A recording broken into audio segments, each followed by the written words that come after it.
but no vaccine against any disease has ever been 100% effective. So whenever we ease the lockdown, whether it's today or in 6 or 9 months, we've got to be realistic and accept that there will be more infections, more hospitalizations, and therefore, sadly, more deaths, just as there are every year with flu.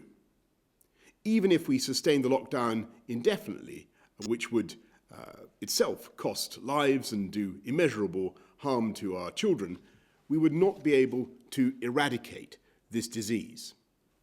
And that's why it's right gradually to replace the protection afforded by the lockdown with the protection of the vaccines. There are still a lot of people in hospital with this disease. This is not the end, but this is the point where we can have a steady, risk-based, data-driven opening up. But everybody must stick to the guidelines as they go through the different stages. Because if we don't do that, then we will get to a stage where the rates go up very high, and you'll find there are people who are not protected by the vaccination. These are not 100% effective, as the Prime Minister said. Well, it's very important that the UK will continue to support vaccine rollout across the whole world. That's why we've invested in the COVAX vaccination programme. Forgive me, we're one of the biggest donors in the world to COVAX.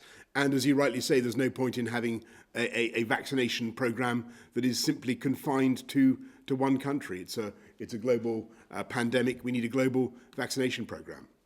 This, I'm afraid, for the foreseeable future, coronavirus is going to be added to that list of things that those who are vulnerable, even despite vaccination, can be at risk of. We vaccinate against flu, we vaccinate against pneumococcal pneumonia, and still there are cases and there are deaths.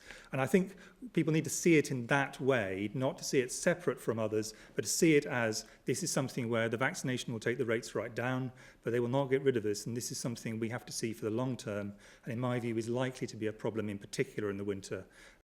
Now, we all know, and the modelling demonstrates this, that was released in the same time, that there will be, subsequent to, even with these quite careful, one-at-a-time measures, there will at some point be a surge of cases, and R is going to creep closer to 1. At every stage, R is going to creep closer to 1. It might at some point exceed 1, and at that point we will expect to start to see some cases rising.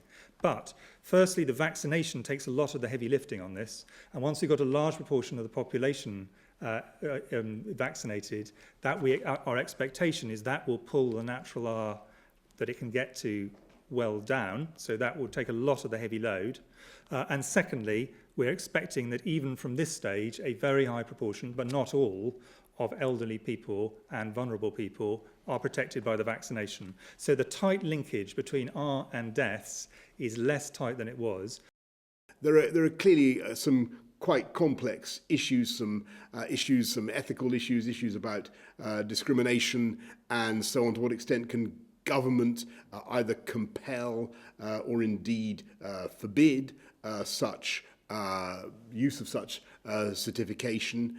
I think all that needs to be gone into, and so we're going to have a review of the whole issue before we come to it, as it were, because at the moment the emphasis is on vaccinating everybody, or all adults, and that's got to be right, because that's the non-discriminatory way to go. But also, and so there may well be a role for certification, but we just need to get it right. I can't guarantee that it's going to be irreversible, but the intention is that it should be irreversible, and that's why we're going in the way that we are. That's why we're taking the steps